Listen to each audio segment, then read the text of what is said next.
আমাদের মসজিদে একজন নতুন ইমাম এসেছে, নাম আবু মুসা।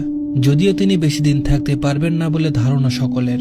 কারণ হচ্ছে বর্তমান সময়ে জুয়া খেলার অর্থনৈতিক উৎস হিসাবে মসজিদে দান বাক্স, ফ্যান, লাইট চুরি হচ্ছে খুব।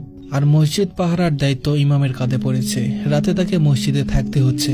কোনো এক আকস্মিক কারণে ইমাম বেশি দিন থাকছেন না, কোনো কারণ ছাড়াই চাকরি ছেড়ে দিচ্ছে। অনেকের ধারণা মসজিদে রাতে জিনদের নামাজ পড়া দেখে ভয়ে হয়তো চাকরি ছেড়ে দিচ্ছে। আমি অবশ্য এমন কিছু ভাবছি না। জিন দেখে কেউ কেন চাকরি ছেড়ে দিবে? জিন আছে, তবে তারা দেখা দেয় না। কিন্তু এবারের ঘটনা ভিন্ন।